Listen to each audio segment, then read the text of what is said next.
Hello, this is Mark Wildman of Wildman Athletica, and today we are going to talk about the Tactical Research Belleville Mini Mill boot.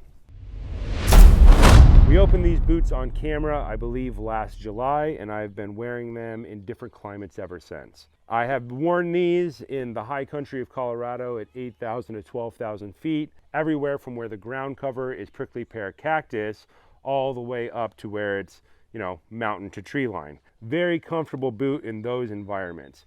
It's very good in hot weather. There is not a lot to this boot. The side is just Cordura. There is one layer of leather here on the front and the sides, so it is not a big structured boot. Think of this more as almost like wearing an old school moccasin, but it's really a modern barefoot trainer designed for the military. But it is the only boot I can find that's a minimalist boot that is 8 inches high. I've also worn these in the Pacific Northwest, specifically Oregon and Washington State.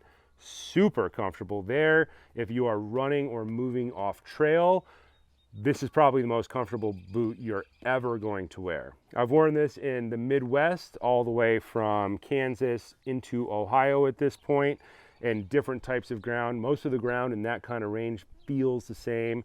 It's kind of softer ground. This boot really allows your foot to expand in those environments of tall, soft grass. I also wore this boot in the city, specifically Los Angeles, California, everywhere from 40 degrees to about 95 degrees, because it's 95 degrees there now.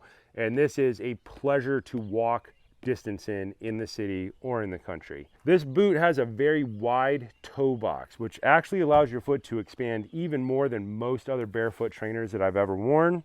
Most other barefoot trainers are either super low top, which is fine for the gym, terrible if you're off trail, or they have some kind of big slope where they're low in the back and high in the front. I don't like boots that are low in the back and high in the front, because if you are off trail or in tall grass, bugs get in your shoes, and that is a problem, especially if they're ticks, especially if it's tick season. People get Lyme disease that way. I do wish that these boots were even higher. They are an 8-inch boot. I wish that they were a 10-inch boot. That would make them even better.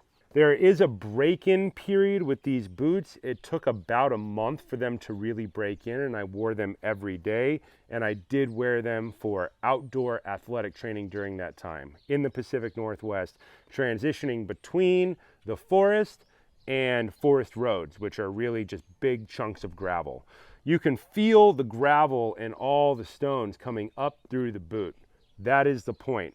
The boot actually flexes around things like that, and it allows you to actually feel the ground and feel the transition for what's under your feet, from gravel to soft ground. You can even feel different types of wood chips underneath your foot, which is pretty fantastic. Key thing during that break-in period, the boots really need to break in right here, and they are super stiff. During that break-in period, the top of the back of your foot where your Achilles tendon joins in does get a little beat up. If you wanted to try to pre-break these boots in, you would try to work that part of the boot specifically to cut off some of that beat up time that you get during that first month. After the first month, they became super comfortable. During that first month, it was always a hot spot right here on the back of my foot. Socks are pretty key with a boot like this because there is not a lot of boot there. It's a minimalist boot. Combining it with a good sock is a very good idea. The best socks I found to combine this with are darn tough, knee-high, tactical, heavyweight socks. And I wear the same socks whether it's 20 degrees Fahrenheit outside or whether it's 105 degrees Fahrenheit outside. Combining these with cotton socks or cheap socks is a nightmare. I highly recommend you don't do it. Spend some good money, buy good socks. It'll generally improve your quality of life anyway. And the good socks combined with this boot make your foot feel very, very good in almost every environment. I do wish that they made a waterproof version of this boot, or at least put some type of Gore-Tex liner in this minimalist type boot. I would wear this boot year-round if it was waterproof, if you could keep the snow out of it. I used to have an old pair of Gore-Tex socks that I got from Cabela's in the mid-90s, and that's what I used to combine with a pair of like Vietnam Ultima jungle boots in order to make jungle boots better in the winter. I can't seem to find those Gore-Tex socks anymore. I've been to REI, I've been to Mountain Equipment Company, MEC, Mountain Equipment Company. I've been to a couple of hunting shops. Nobody seems to know about Gore-Tex socks anymore. Now they have these weird like neoprene socks, which are just do not seem comfortable to me in any way. I bought a pair, I tried it out. Wasn't a great fit. So I'm gonna continue to look for Gore-Tex socks. They used to be shaped like a boot and they were 10 to 12 inches high, and you would put them under a boot like this in order to make this into a waterproof hunting boot. I'm gonna keep looking for that because that would make this boot absolutely fantastic and I would just wear it year round forever. So those are the only two gripes I have. I wish it was 10 inches tall. I wish that there was a waterproof version of it. Other than that, it's absolutely fantastic. Probably not the best idea as a safety boot, right? It is super soft. If you dropped something heavy on your foot, you're gonna notice it or you're gonna lose a foot. But for walking around and just daily living, if you don't work in a machine shop, absolutely fantastic. Walking distance in these boots, absolute pleasure. Love it.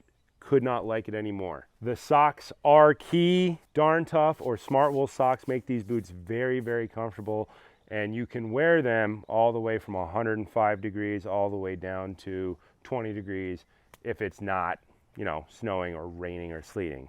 I've got another pair of these boots on order. I'm gonna order another pair every year and I'm just gonna stack them up, because I don't want to run into that situation I had with the 511 Recon boot where they just stopped making them and you couldn't get them anymore.